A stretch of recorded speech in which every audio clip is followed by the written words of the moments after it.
And now, three-time sports editor, former online and managing editor, and host of Talk That Talk, award-winning journalist Terrell Chatterbox Emerson. Welcome to it. Welcome to it. It is almost 10:30 on a Thursday night. Thank you guys for sticking with us, rocking with us on this beautiful Thursday night. We appreciate you guys. I am your host, Terrell Chatterbox Emerson. I'm in the studio Dolo today. I'm gonna go ahead and go around the studio really quick. I'm in the studio Dolo tonight. Well, not officially.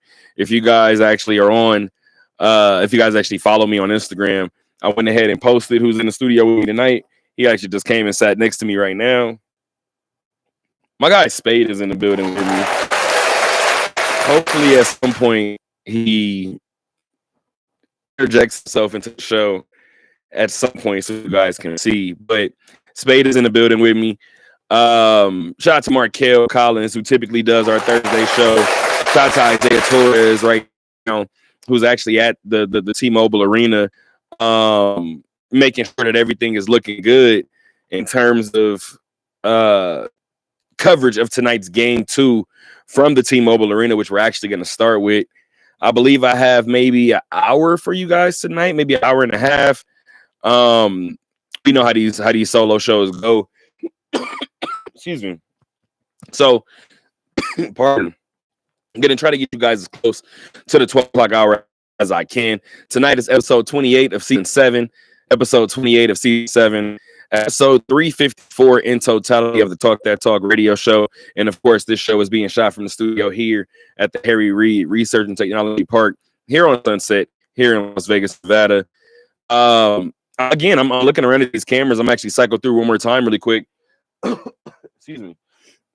All of a sudden, I want to start coughing all of a sudden. But as I cycle through these cameras, you guys would like to kind of watch us and be up to date with everything that we do in terms of the radio show, you guys can do so, of course, on Mondays 3 to 5, and then on Tuesdays, or excuse me, and then on Thursdays 10 to midnight. You guys can do so by going to our YouTube, going to the search bar, typing in Talk Radio Show. Once again, go to your YouTube, rather. Go to the search bar, type in Talk That Talk Radio Show, and it should pop right up. It's pretty much the same across every platform, guys. You guys can do it on Facebook, Instagram, Apple, Spotify. The one thing that will be different is our Twitter. Our Twitter is at Talk That Talk LV. Once again, our Twitter is at Talk That Talk LV. It's a lot to get to tonight. Gonna start with my mom's tip in. My dad sent me a tip in. Excuse me. Let's see where I'm gonna start with my mom's tip in, because first of all, I thought this tip-in was really dope for a couple of different reasons, but mainly because shout out to Willie Ramirez. Shout out to Willie Ramirez, who was actually I actually seen him today at Media Day for the Las Vegas Aces, and speaking with Willie, and obviously just seeing what Willie was doing in the building.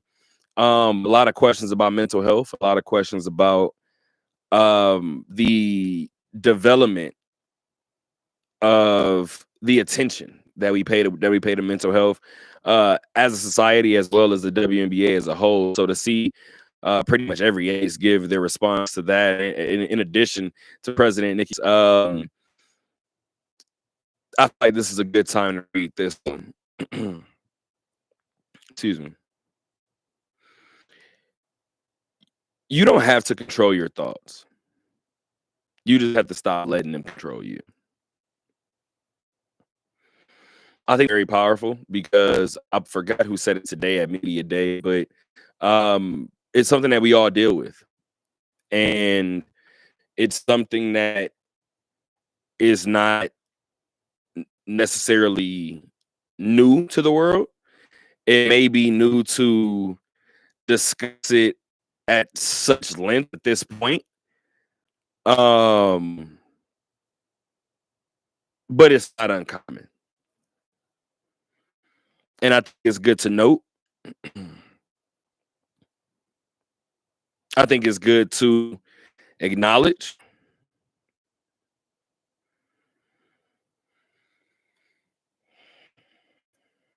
And again, I think it's just always good to handle people the way that you would want to be handled. You never know what somebody else is dealing with and or going through. Let's start with what just wrapped up in, well, I was going to say here in Vegas, but maybe 15, 20 minutes from where we are right now.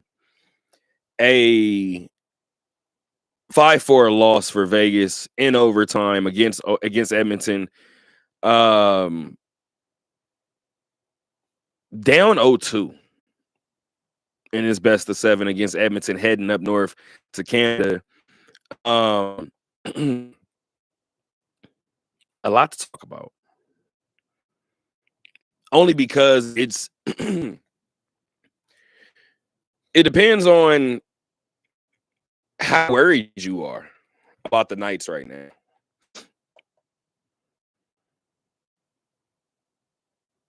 How worried are you?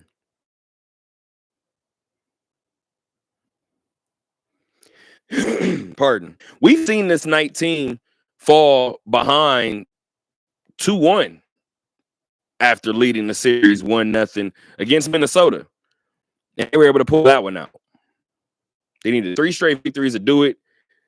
Needed a couple of overtime victories. Needed 3 straight 1-goal victories. Still got it done.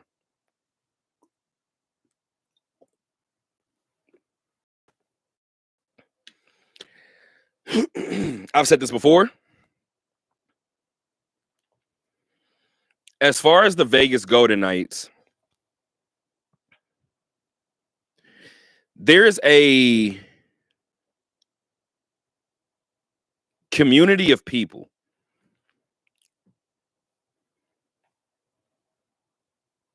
who like to be extremists on one side or the other when it comes to the Golden Knights.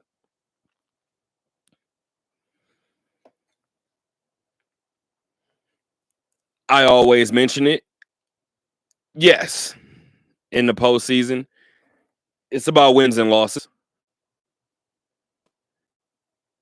However, I also think that the way you win certain games and the way you lose certain games could determine the way you respond in the next one. Playing back-to-back home games in this series, gonna go out on a limb and say that the answer is no.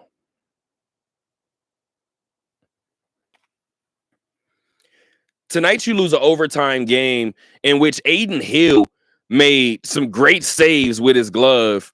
And again, that's a story. Obviously, goalie talk is going to be a story anytime postseason play rolls around, but it's definitely talk here in Vegas, right? It's a big deal when your goalie finds a rhythm and your goalie finds confidence because of that rhythm.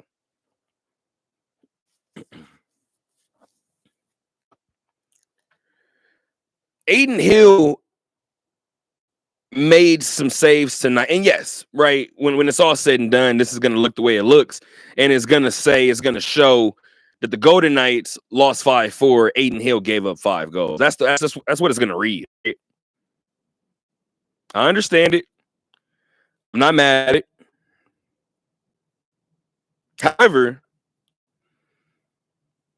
considering what Adin was able to save, this game could have been a lot worse.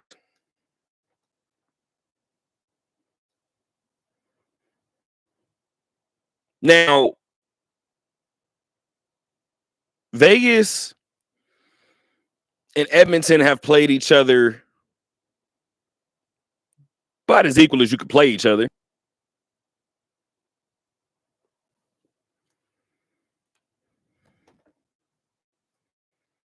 However, you haven't been able to get one of them at home, which is kind of going to be a trend tonight when we get to some NBA playoff talk as well. Then you have Connor McDavid to Leon Draisaitl for the win in overtime. Two of the best players in the league.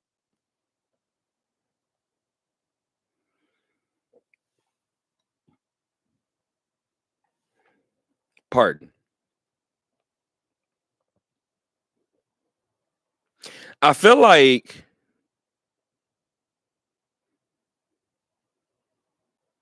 if there was a good place to be following back-to-back games, let me just say this. If there was a worse place to be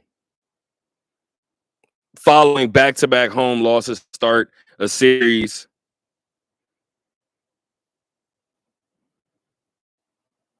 I think the Knights could be in it. I don't think they're wallowing in much sorrow right now. As a matter of fact, it was brought up by Mark Stone. Sorry, bud. It was brought up earlier about Mark Stone, maybe last week. Mark thinks back to that Dallas series, and he said winning the first two games on the road kind of made the team let their hair down and get a little too lax, let their guard down, I should say, in addition to it, and get a little too lax at home.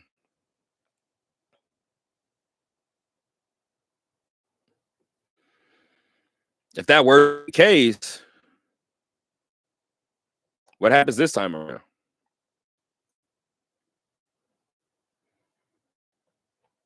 Again, like I said before, I don't think the Knights are in the worst spot, even being down 2-0. Yes, you lost 6 straight to Edmonton. Yes, you're headed to Canada. Yes, you're down 0-2.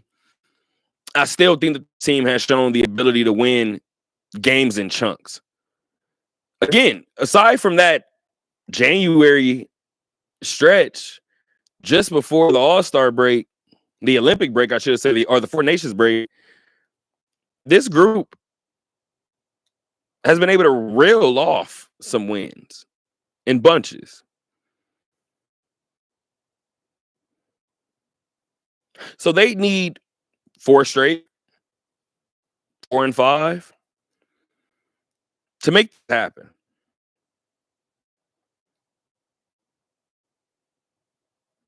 I don't know what it is with basketball, but in terms of baseball and hockey for sure,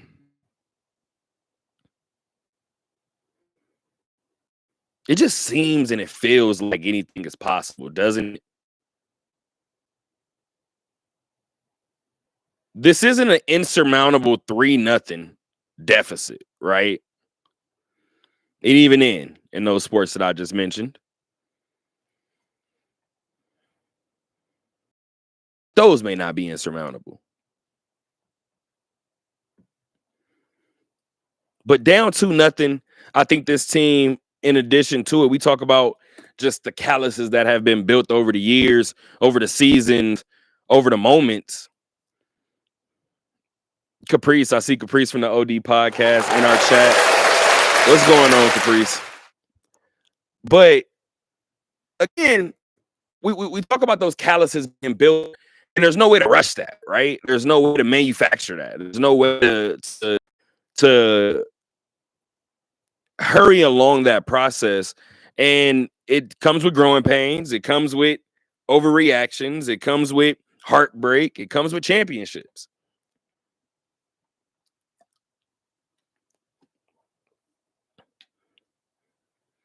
live ad. I'm over here down in this water during this show, during this slow show. But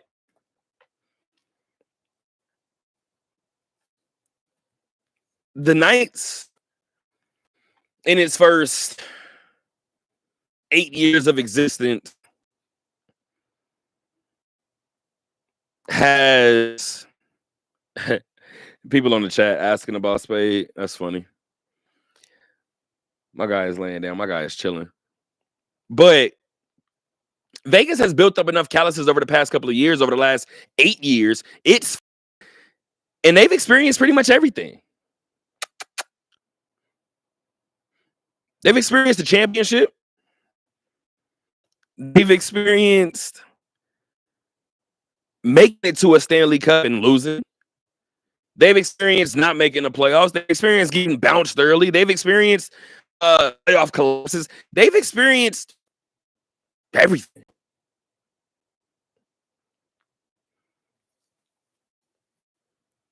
The guy on that roster, whether they built them in Vegas or not, they've built individual calluses. Come here. Come here. You guys can see Spade a little bit on the camera. Just a little bit. Just a little bit. Here's my guy. This is my guy. But everything has to start on Saturday. Saturday for game 3, Edmonton, Rogers Center, I believe, right? Game 3, 6 p.m. Everything points to a must win for Vegas. We'll see if they're able to do it. I had a temporary that's out there now. I won't say temporary. I had kind of a brief one. I don't know if you guys can see my guy. There he is. There he is. But we had a that's out there now about Mikko Rantanen. And I said I was watching that Dallas and Colorado series very, very closely, and I was very, very interested for a couple different reasons. And I said I felt like Mikko's fingerprints was going to be all over this series one way or another. Boy, was it ever. This Dallas squad, rather, needed a hat trick in the third period to oust Colorado in a game 7. We talk about energies in baseball and hockey and all these different sports. Give me any other sport where you're going to see something as memorable like a hat trick, something as physically imposing as a hat trick in a game 7 to move on under the circumstances that Mikko Rantanen did it in. Traded twice this season. You end up seeing the original team that you started the year with in the postseason. And you're able to send them home with one of the greatest playoff performances ever.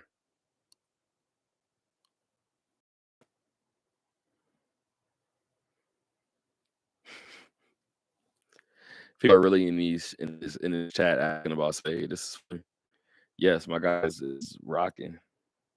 We'll see if he graces us with his presence again before we get out of here. Again, may not be your typical 2-hour show tonight, considering that we started the show following the overtime loss by the Vegas Golden Knights to the Edmonton Oilers 5-4 from the Fortress tonight. Shout out to Isaiah Torres, who covers the Golden Knights for us.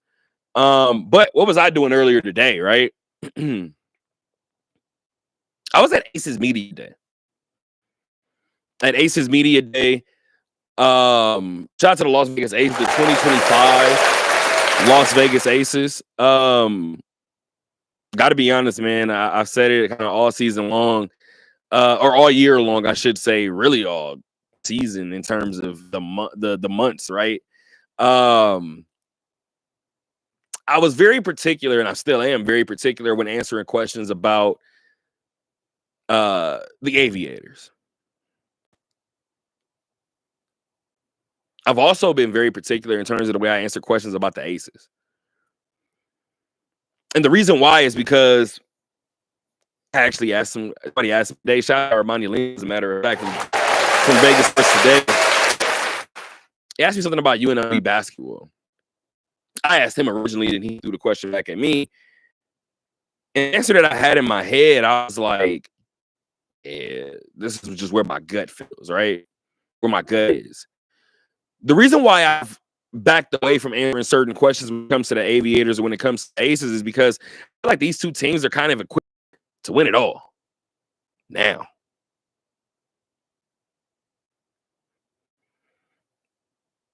this team knows what it comes with. Becky Hammon is somebody who, for as much as been made about her career as a player, right? And obviously in talking to these players don't view it this way. I haven't talked to Becky about it specifically, but in the way that people view their shortcomings as players, right? Becky Hammon has done nothing but a whole lot of winning here in Vegas as a coach.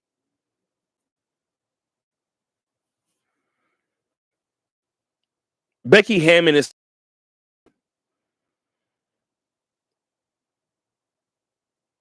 for us. I say this all the time. For media, people are going to be at you sometimes. Sometimes you're going to see through it. Sometimes you're not. For the most part, you get the feeling that Becky Hammon is being blunt with you, is being upfront with you, is being straightforward with you. That's all you can ask for in the field. Becky was asked today about the mindset of the team, and obviously everybody who covered them last year, including myself, came into today's media day knowing once you saw Becky Hammon, maybe once you saw A'ja Wilson as well, in addition to Becky, hey, you guys said all season long last year that you guys were looking for the hunger. You felt like you guys were chasing hunger. Doesn't feel like Becky has to kind of search for that hunger this year. She doesn't have to set that fire this year for this group.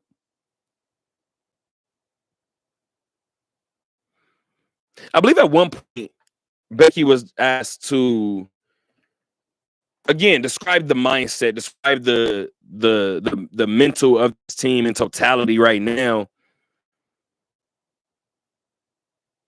And let's see if I have it up. Let's see if we can pull it up. Let's see what we got. The mindset is different this year. We've been the starving man, you know. It's not good enough to be hungry. You have to be starving in this league. New York was starving last year, and I think every game you went out and felt that from them. They were the best team all along the whole season, and they had a long off season. Now it was us having a long off season. So we had a lot to think about. We had a lot to change. We had a lot of areas we needed to grow in. And so that's what we did. But to me, the mindset is different, you know. Talk about dogs, like, oh, so-and-so the dog. I'm like, I'm done with the dogs. I want the Hunger Wolves. Give me the wolves. I think we got some, we're building our pack. Ladies and gentlemen. So that's from Las Vegas head coach Becky Hammon herself. Man, there's a lot to unpack there. First and foremost, she talked about the mentality, but she mentioned the reigning WNBA champion, Las Vegas. I want to say Las Vegas Liberty, New York Liberty.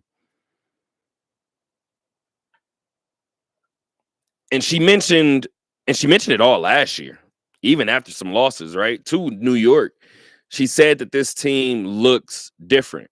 This team looks like a team that's coming in with a different mindset. They're coming in with a goal. They're coming in focused on the end goal. First day of training camp.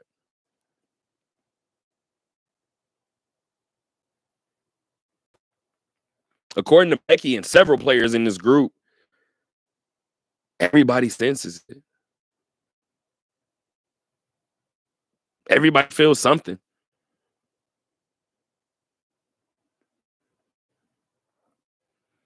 She talked about it being a long offseason for the Aces. Her first offseason without a championship. I think that should be mentioned as well. Becky Hammon is entering her 4th season as a head coach. First 2 netted her a little bit of hardware. One thing that everybody is kind of pointed out, I mentioned it, I noticed it in the moment. She said everybody talks about wanting dogs and this player's a dog or whatever the case may be. I believe she said verbatim as I'm reading my tweet, I'm done with the dogs. I want the hungry wolves. Give me the wolves, and I think we got some. We're building our pack.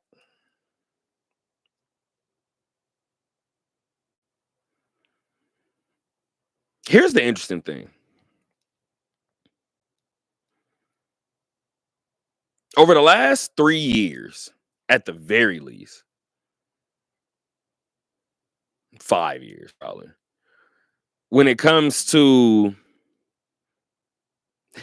I see wolves in the chat. This is interesting. The last 3 to 5 years, at the very least, you say the word dog in Las Vegas, especially in regards to basketball and Kelsey Plum, it comes to mind. 2-time champion Kelsey Plum.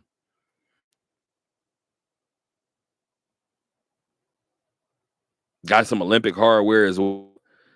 Got some All-Star game hardware as well. Got some hardware as well. Gonna be a player that gets her jersey retired here in Vegas. That's my humble opinion.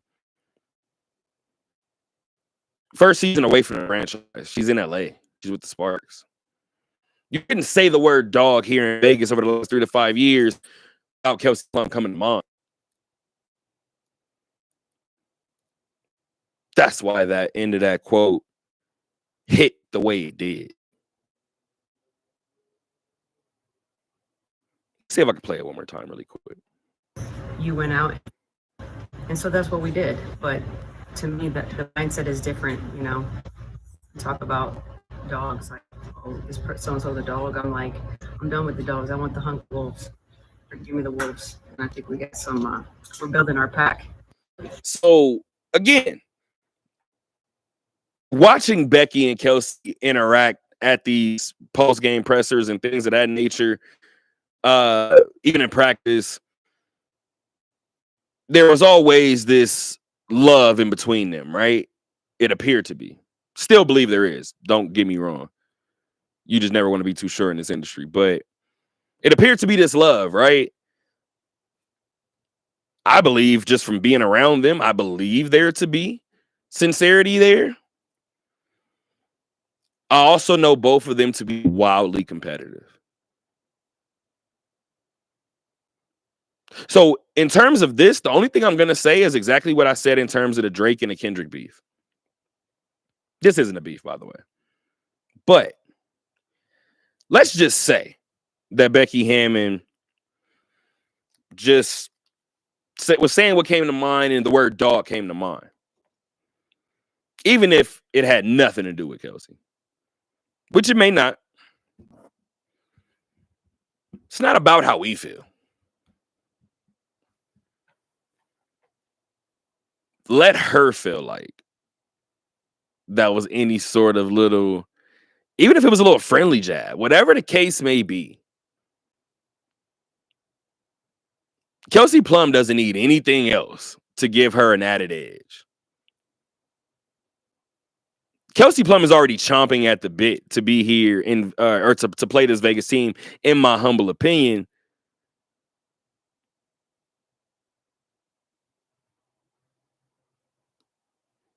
This quote was more than the dogs or the wolves or things of that nature, but it did initially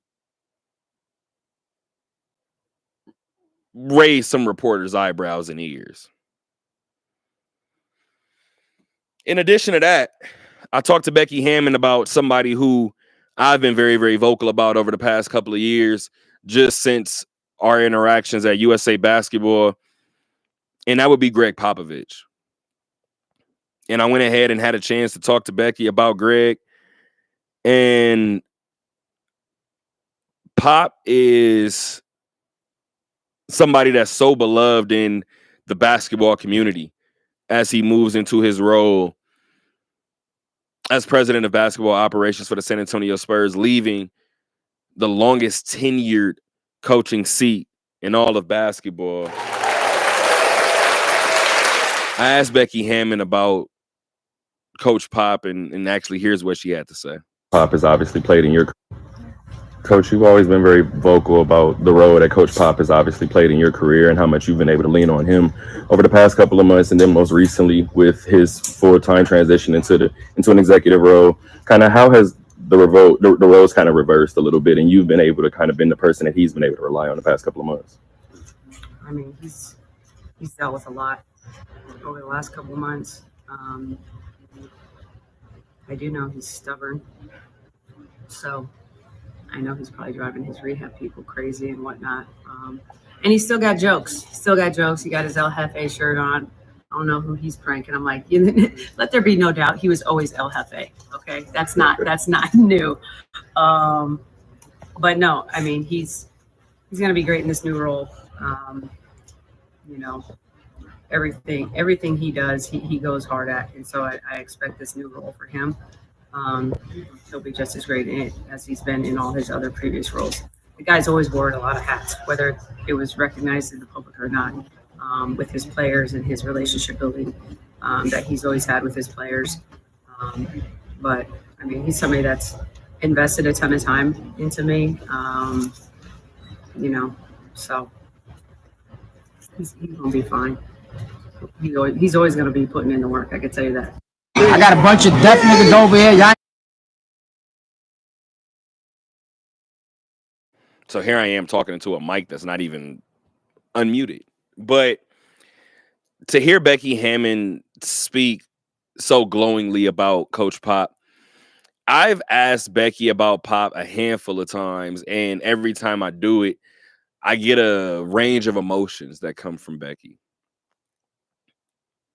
We've seen Becky tear up when talking about Pop. Similar to today, we've seen a Pop-esque type grin from Becky.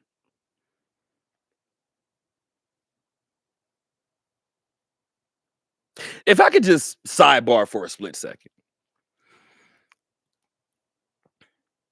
In terms of Becky Hammon, in terms of Coach Pop, I've told this story before, but I'll tell it again really quick. Pop has his way of, first of all, Pop is extremely vigilant.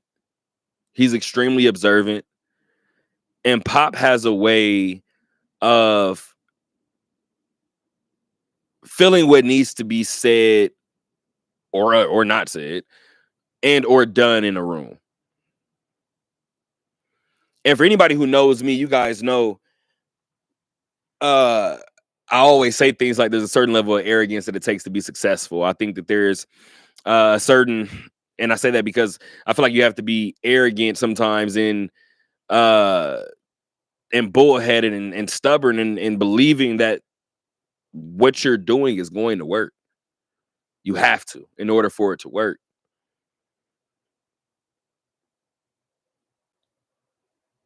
One of the few moments in recent years, this is what, 2019? So what's that, 6 years ago, 5 years ago?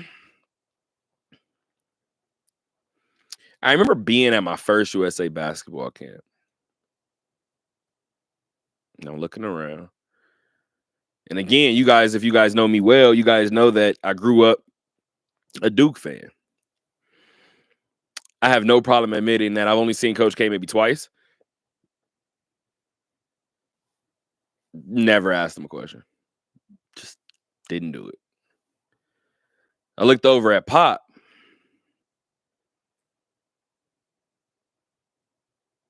And I'm like, okay, this is it. This is the moment, right? And I've always said that Kevin Durant and Coach Pop remind me of each other from the sense that you can almost see the wheels turning as you're asking the question. And Pop is such a basketball brain. I don't even remember the first question I asked him, but media scrum is happening. I'm this college kid sitting next to the Washington Post, shout out to Ben Golliver, sitting next to people from Yahoo, sitting next to people from NBC, international media. And Terrell Emerson from the Scarlet and Gray Free Press had a question for Coach Pop. I asked whatever question I asked. Shout out to the former communication director, Craig Miller. Shout out to Craig. Happy retirement. Craig, ends the media scrum. And again, I feel this Pop, no pun intended, kind of on my hip, kind of like right behind me, right? I kind of turn around and look, and Pop just gives me this wink. There were no additional words said. In the back of my mind, I felt, okay, that was him kind of reaffirming for me, relax. Like, you're in here, like, you're good. Trust your stuff. Every interaction with Pop from that day forward was just basketball knowledge. From the conversations that I've had with former Ignite player, former San Antonio Spur, CD Sissoko, having conversations with his teammates, trying to figure out the type of person, not coach, the type of man that Coach Pop is. Again, if you know me and you know this show, I always talked about Becky Hammon when I was growing up, the way I would watch Becky Hammon growing up, even being a Sparks fan.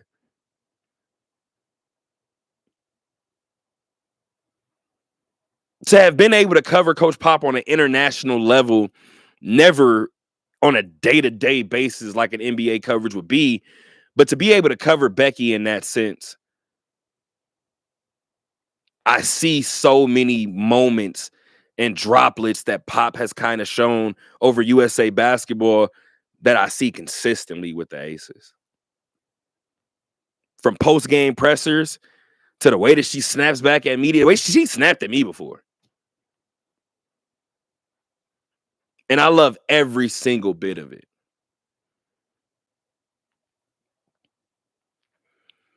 There's a coaching tree that Greg Popovich has produced. Becky Hammon was asked about potentially starting one herself in terms of Natalie Nakase and Tyler Marsh both getting head coaching gigs this year with Golden State and Chicago, respectively.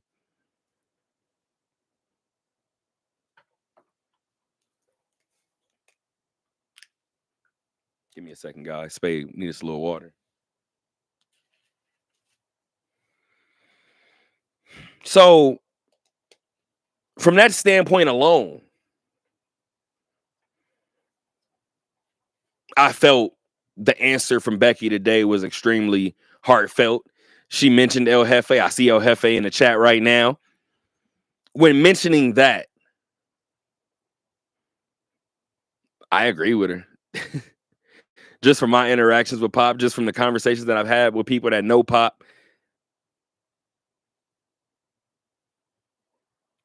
Pop has usually always been the smartest man in the room, especially about basketball, right?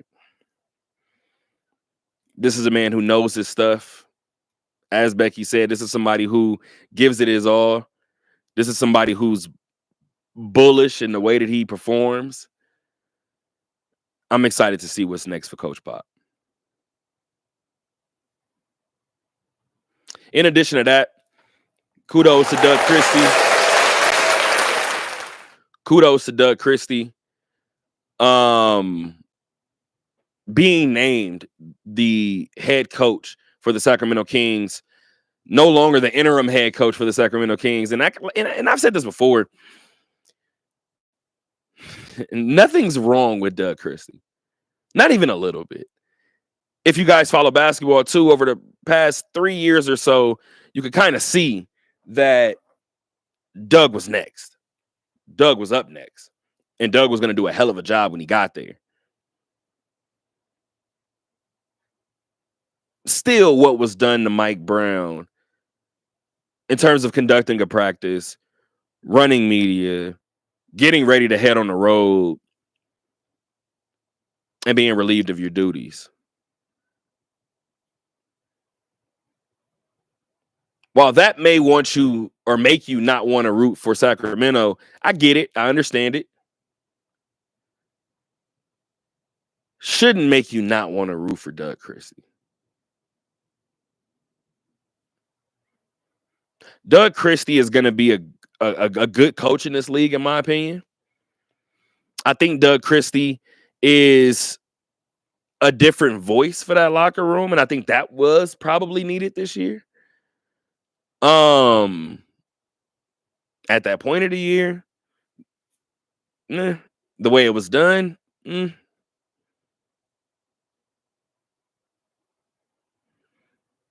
But I like this move from the standpoint of Doug Christie is going into the next season with his first full season as a head coach. And I think it's going to yield some results for Sacramento. What do those results look like? I'm not really sure. I'm not really sure what the ceiling is for this group.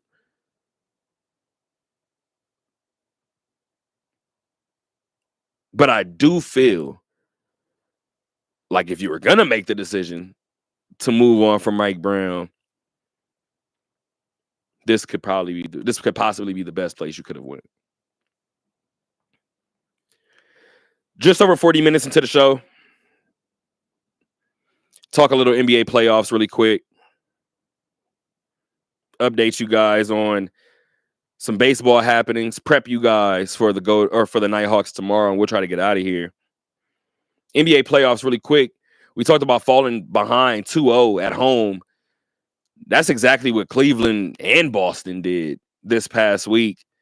Let's start with Boston with the reigning champions against the New York Knicks. 2 20-point comebacks.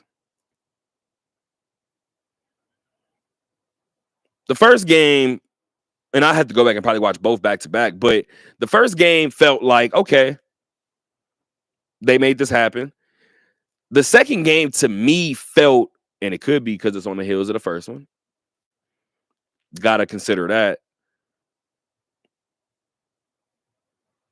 But that second game felt like, this one feels weird. This one feels different. Under no circumstance did it feel like New York should have won that second game.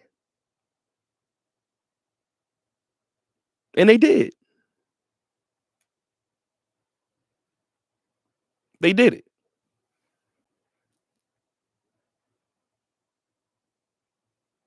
Now you're going to Madison Square Garden. And I've had this conversation with somebody recently. I talked about not being able to experience the game at the Coliseum.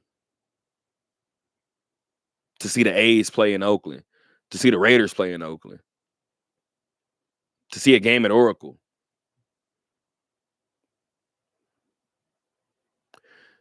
A lot of people have talked about the aura of New York City, the aura of Madison Square Garden over the past decade, 2 decades. And it just doesn't feel like it's there, right? What do you think that energy is going to be in MSG for games 3 and 4 with the Boston Celtics coming to town down 0-2?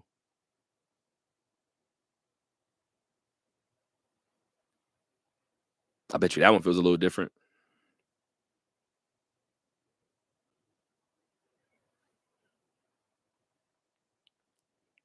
As far as Cleveland and Indy, Cleveland's banged up.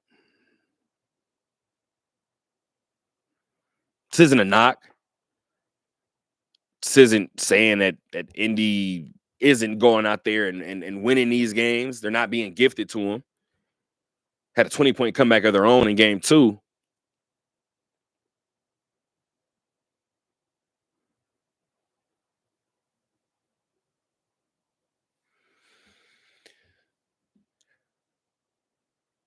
Cleveland, I actually said something on the D Hoop University. Shout out to Hoop. On the D Hoop University pod a while back. And I said Indiana as a whole needs help. And obviously, you never wish for injury. However, how did the Indiana Pacers get to the Eastern Conference Finals last year? A Milwaukee team that wasn't healthy and a New York team that fell apart.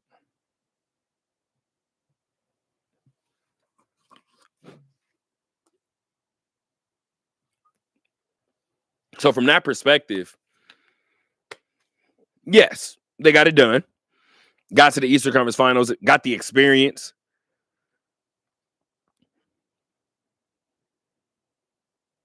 This year, I felt like they would need a similar run. Dame wasn't healthy at the start of the series. And then Dame had a season-ending injury during the series.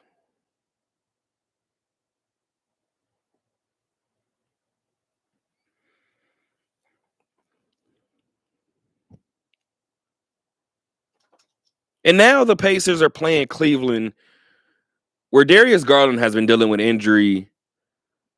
Now you add DeAndre Hunter to that list. You add Evan Mobley to that list. I feel like I'm missing another one as well. You add all of these different names to this list. And it just helps Indiana's chances. It just does. You want to know what also helps Indiana's chances? The fact that it appears that Tyrese Halliburton took that overrated voting very, very personally.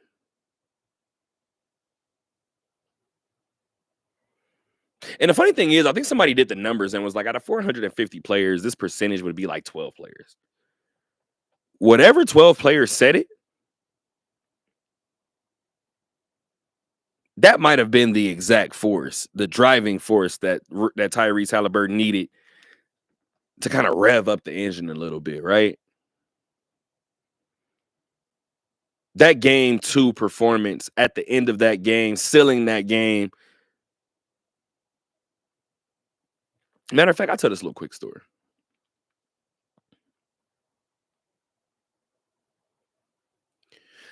I'm at work. I'm in a bar. I'm in the bar and somebody tells me that they took Cleveland. Oh, not take that back. I think they took, what did they take? They said Cleveland was favored by 6. Indiana was down 15, 16, 17, something like that, right? Indy's down, and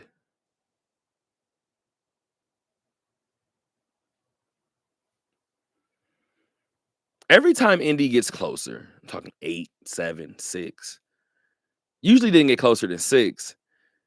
The 2 people that told me that, high five.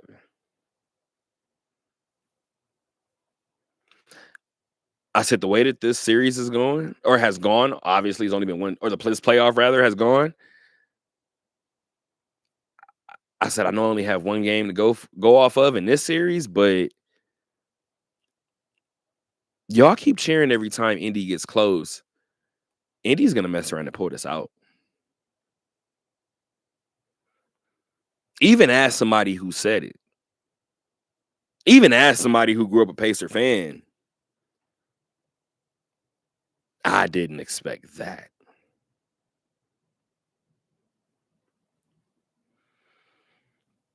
Up 2-0, similar to the Knicks, headed to Indy.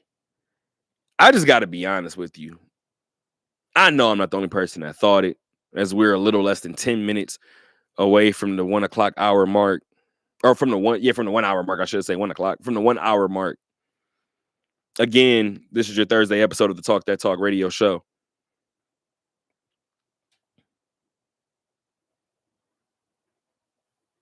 I know I wasn't the only person that thought it.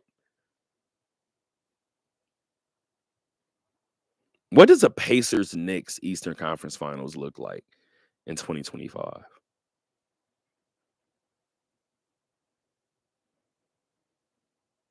Are we doing too much? Overlooking a reigning champ. Overlooking a number 1 seed. Donovan Mitchell went crazy. Let me highlight that. And whether it's happening against my beloved Pacers or not, I've said this since the Westgate days. When this is all said and done, we're going to go back and look at history. And Donovan Mitchell is going to be a big-time playoff performer. Jamal Murray is going to be a big-time playoff performer. Donovan Mitchell lost his damn mind the other night.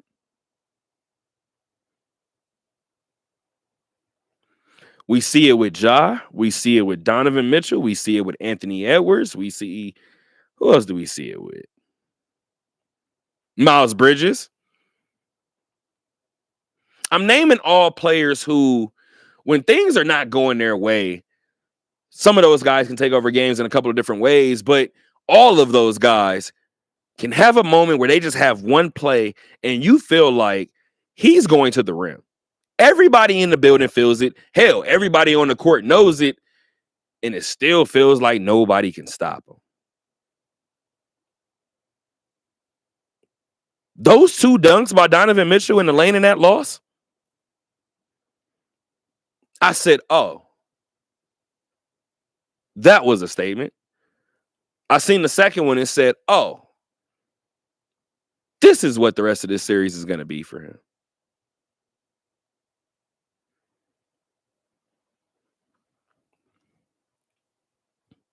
In terms of the West, we mentioned Anthony Edwards. They got even with Golden State tonight. A lot of people feel like the winner of that series is possibly going to be headed to the finals. Injured Steph, you would think, not even you would think, but it lessens the chances of Golden State, right? But how much did acquiring Jimmy Butler up them?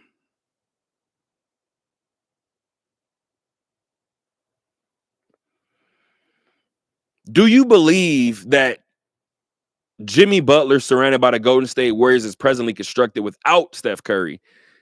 Do you believe it was better than what he had in Miami?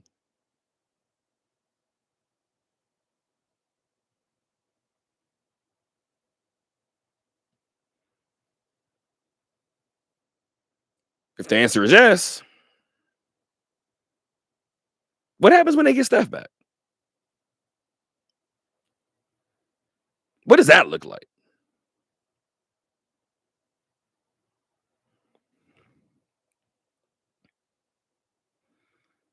On the other hand, Anthony Edwards appears to be everything as advertised. I think from the way that he was rooting Rudy on in Game 5 against the Lakers, from the way that he's handled these post-game pressers during this postseason run, from the way that he's handled losses in this postseason run,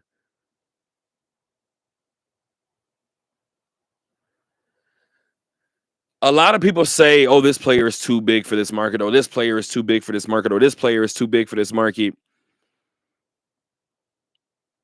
This is why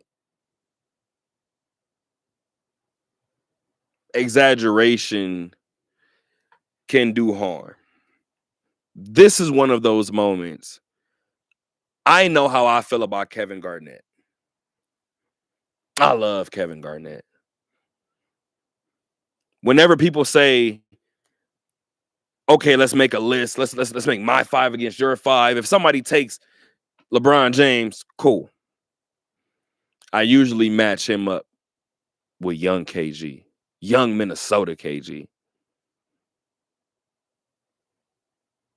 Very rarely am I ever laughed at about that pick. I think if you laugh, I think you don't know who. But I'm taking that version of Kevin Garnett. Even in growing up and loving that version of Kevin Garnett, it's Anthony Edwards that has me feeling like, damn, could the Wolves go to the finals? I remember, I believe it was 2004, Kevin Garnett's MVP year. They made it to the playoffs. They had to play the Lakers. I remember telling my brother, we both love KG. I remember telling my brother, looking over at him, and I was like, whoa, that was fun while it lasted. He was like, what do you mean? I said, they're not going to beat the Lakers. I said, that just doesn't happen, right? Probably the same thing I said in the first round. This year.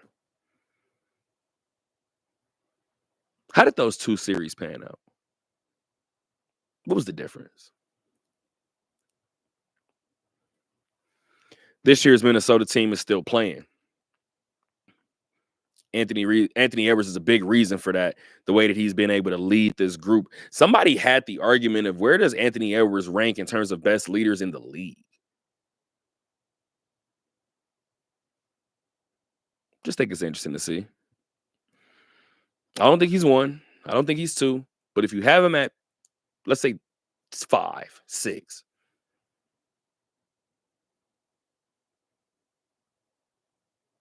How many other guys ahead of him did you have on that list at the same age?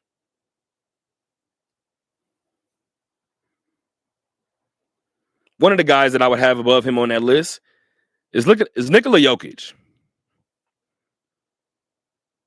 Nikola Jokic and Shai Gilgeous-Alexander, for me, this is the second reference of the Kendrick and Drake beef. They're giving us everything that we've asked for.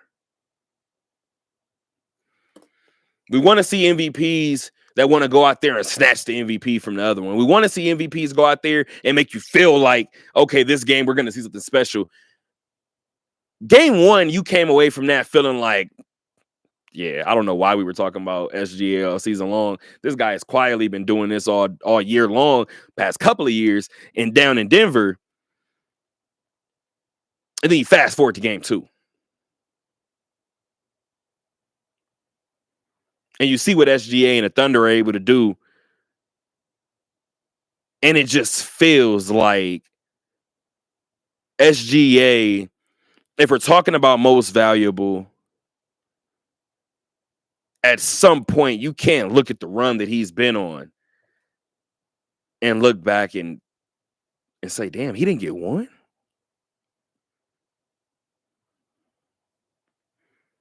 Out of the 3 MVPs that Joker has, I think I had him down for 2.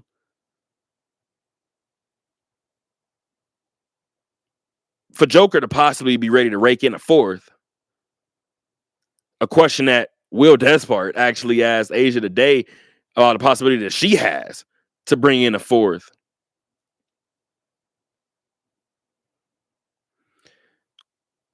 We're in rarefied air right now.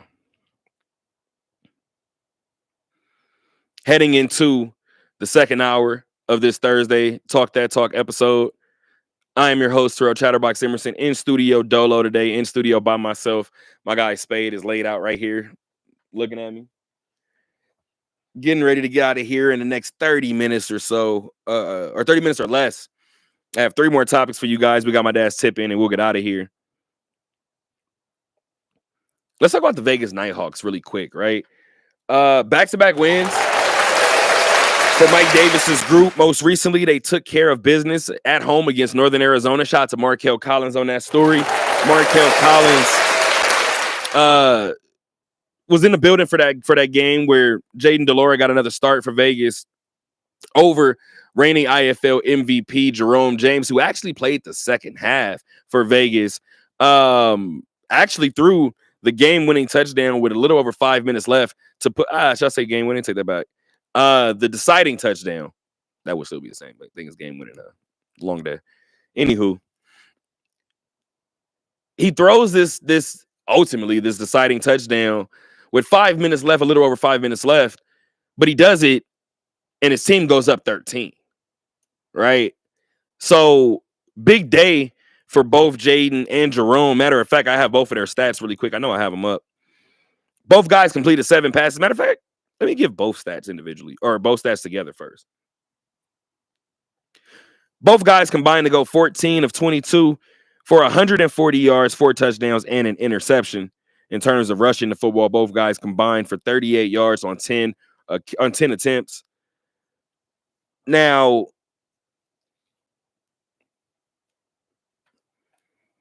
is this sustainable?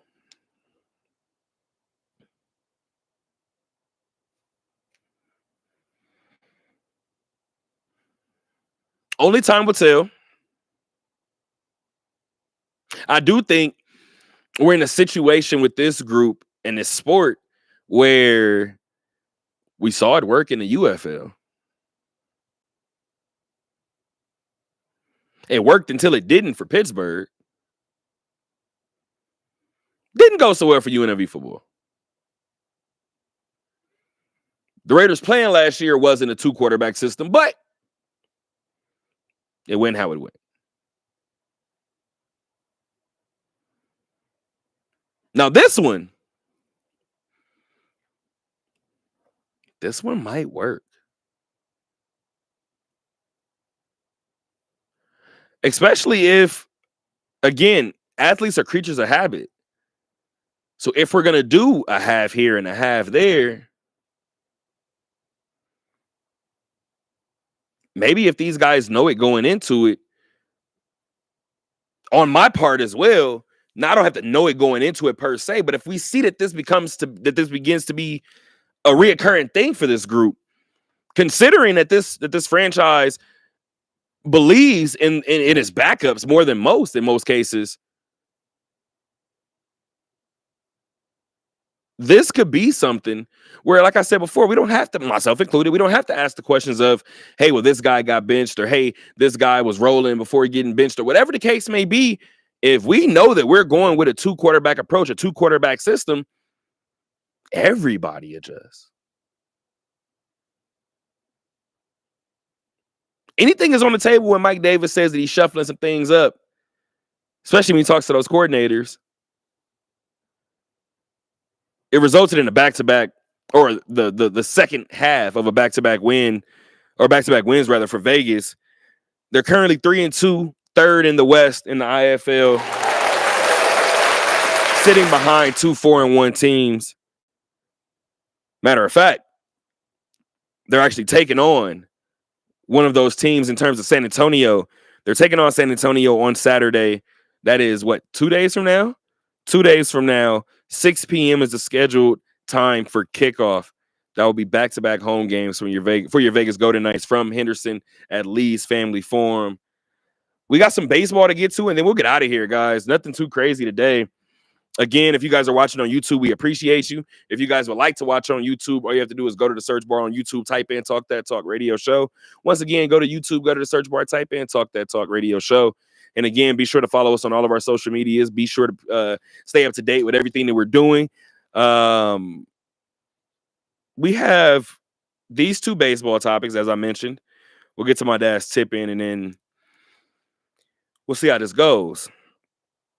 Speaking of back into the win column, the Aviators are back into the win column following a 4-0 shutout today of Reno, or tonight rather, of Reno.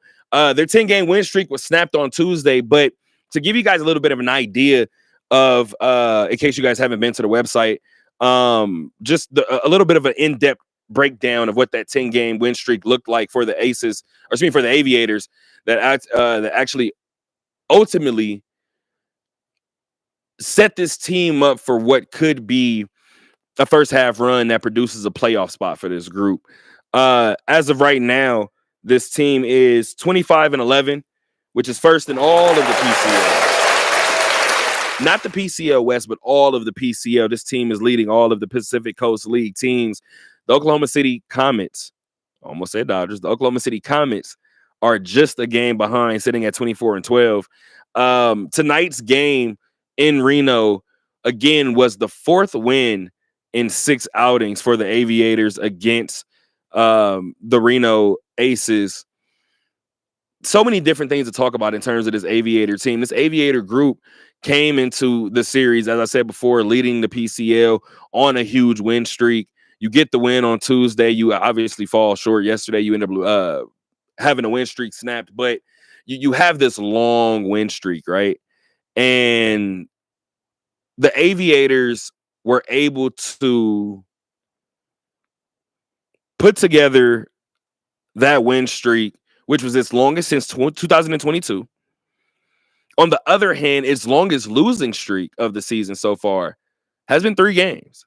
That was the first 3 games on the road in Texas against Round Rock, a series that ultimately the Aviators pulled out. Ended up splitting that series 3-3. You're beating a team that found their rhythm toward the end of last season, toward the end of the second half of last season. You're coming out, you're kind of putting your foot on their necks early in the season. Granted, as I said before, it's only 4-2 in terms of that, but this intrastate rivalry is a little bit different in terms of the way that the Aviators and Aces handle each other throughout the season. I talked to Fran earlier this year about winning that series, that opening season series 2-1 against Reno. And I told him, obviously, you're not going to get too many sweeps during the 6-game series throughout the year, but do you view that one as a missed opportunity? And as you said before, you're probably not getting them in 6. So if you're going to get one, it'll probably be the 3. So from that perspective, maybe. And then the Aviators go out and get a 6-game sweep. As I mentioned before when I was talking about the Aces, this team has everything on the table. To watch so many arms go up to the big leagues, whether it's Gunnar Hoagland, whether it's JT Ginn, shout out to those guys as well. They go up to the next level. They pitch their hearts out. You expect some struggles for guys when they get to the AAA level, making their AAA debut, making their season debut. And everything has appeared to work in the Aviators' favor this season. Again, we're still fresh into the year, right? 150 games is a long time. 6 months is a long time to be playing this sport. But the Aviators look like they're kind of locked in for the long haul. In addition, it looks like the A's might kind of be onto something similar. They're second in the AL West. They are currently 3 games behind Seattle. Seattle is 22-14. Again, your A's, if you are an Athletic fan, they are 20-18 on the season. But most recently, at home up in Sacramento, I know it sounds crazy if you're an Athletic fan still, but up in Sacramento, they just dropped 2 of 3 to the Mariners. So a missed opportunity for now to make up some ground, some ground in that standing. And I've said it before, this team overachieved last year. Baseball has the most parity of any sport of the 4 major sports here in North America.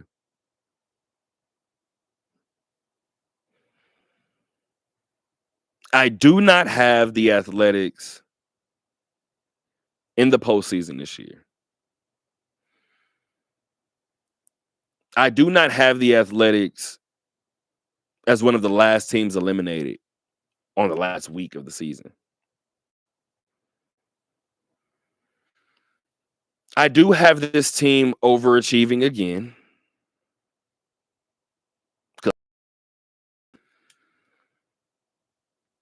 And I have this team in a similar spot to the Aviators last year.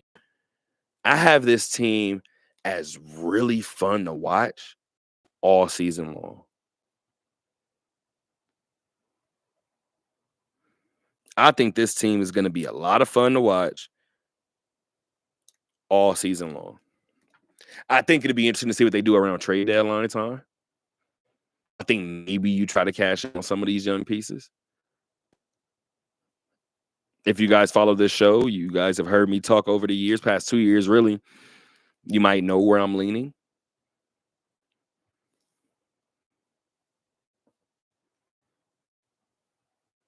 Do you cash in on some of your young talent now? Talent that it can play at the big league level.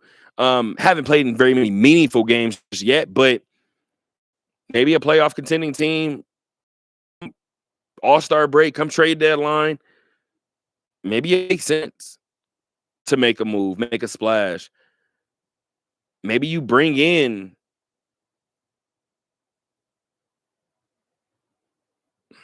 I don't want names, but maybe you bring in a vet. You added Luis Severino, a vet, to your pitching staff. I'm looking around at the lineup, and I love the lineup. What if you go get you somebody who may just have a couple of years under his belt, but maybe posed or maybe tabbed as potentially the face of the A's? I just think anything is on the table because I think a lot more eyes are on the A's today. Definitely than there were 2 years ago, and probably than there were last year.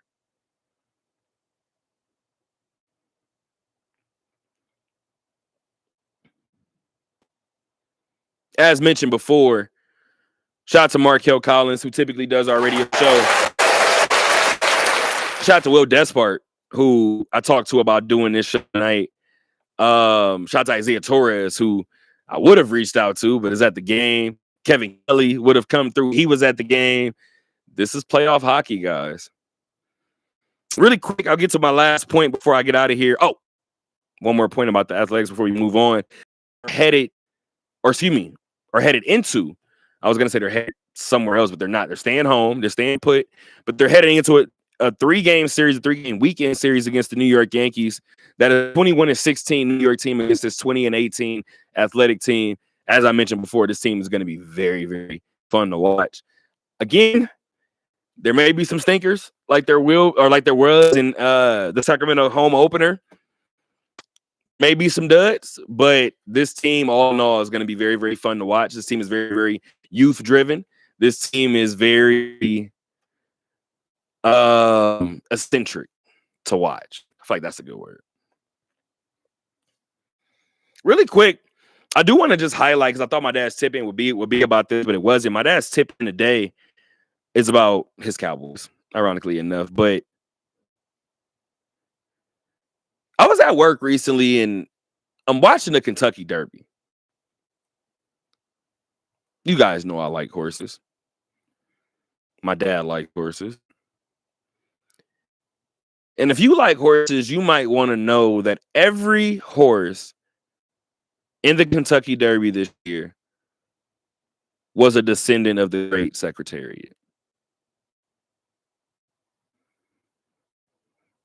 I said, ain't no way in hell when somebody told me that. So let me go look.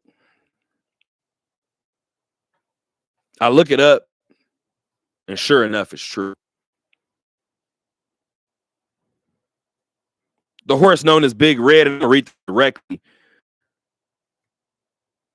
was a champion American thoroughbred racehorse, was the 9th winner of the American Triple Crown, something that we won't see this year, because Sovereignty, who actually won the Kentucky, congratulations to Sovereignty for winning the Kentucky Derby, will not run at Preakness, I believe it is. Belmont Stakes, I believe they're still on the board for, but they will not participate in all 3 races, which would be, I believe, a 7th straight year, maybe an 8th year, without a Triple Crown participant.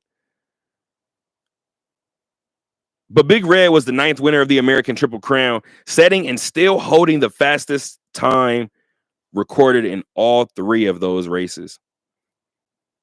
And of course, Secretariat is widely regarded as one of the greatest racehorses of all time. That's my little version of my dad's tip-in. So We'll get to my dad's tip in and we'll get out of here. Mom, shout out to my dad, shout out to my family who experienced another loss today. Still in the process of processing it. Gonna be honest with you guys. I'll come in here and tell this story eventually. I told my dad we're gonna do this show to try to keep his mind off it, but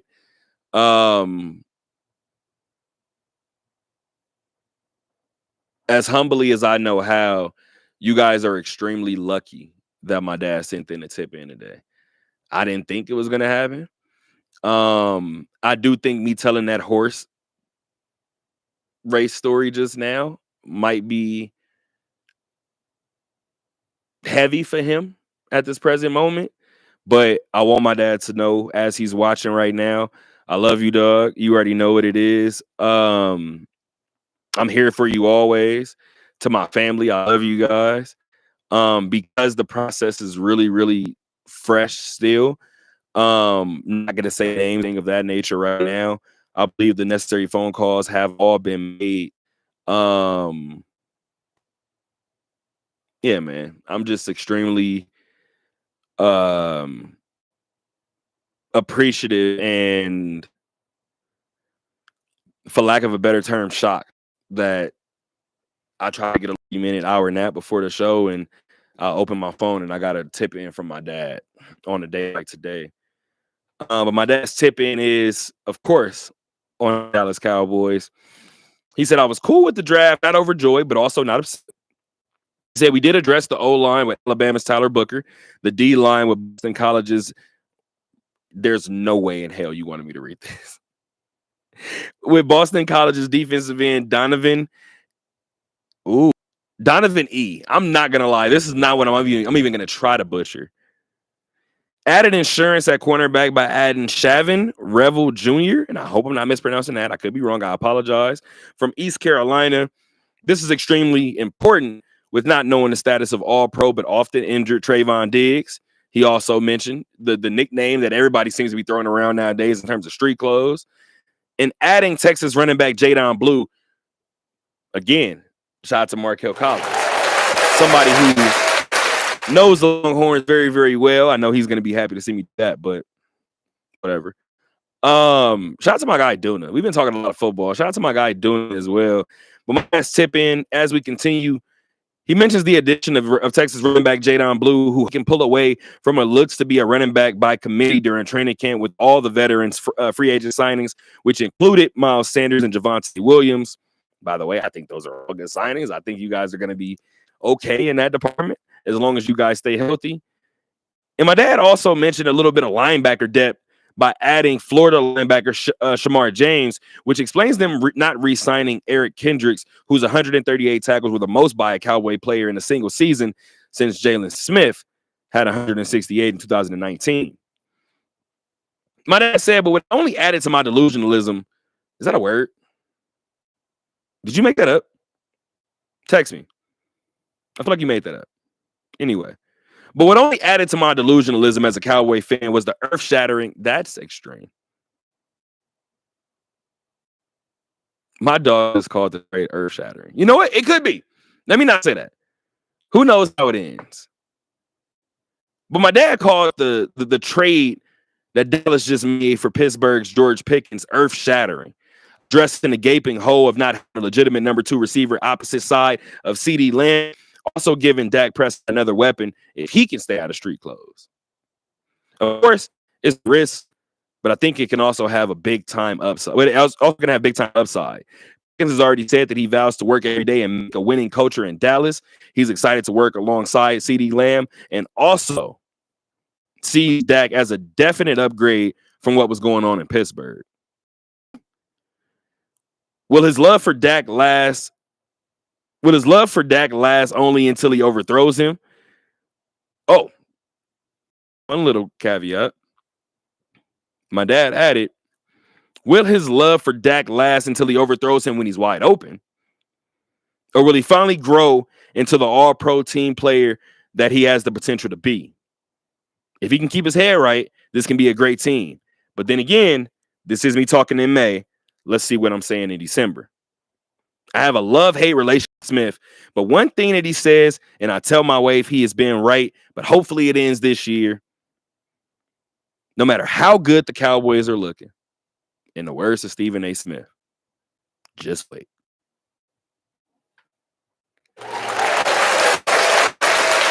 Again, brother, especially considering what I just mentioned in the day that we've all had, but the day that you've had in particular, thank you for that tip in. I'm gonna give you one more. Thank you for that tip in. Thank you for being with us on this Thursday night, guys. We appreciate you guys. I've seen you guys active in the comments. I've seen you guys liking. I've seen a lot of different numbers popping in and out. So I appreciate you guys for always rocking with us, for being with us steadily. Again, should be back Monday. I apologize for not being here this Monday. You guys know how everything goes during the summer. Things are a little hectic during the summer with everything, but we're making sure that we do our best to bring you guys the best breakdowns and analysis that we have here to offer here in the city. We're going to continue to bring in these different people, continue to give you guys these stories that you guys want, these headlines that you guys want, this coverage that you guys want, as long as you guys continue to do what you guys have always done. And that's just continue to support us, continue to let us know where we're lacking, let us know where you guys feel like we're thriving, and just hold us accountable, guys. We appreciate you guys. We thank you guys. And again, this is a Thursday night. So until next time, guys.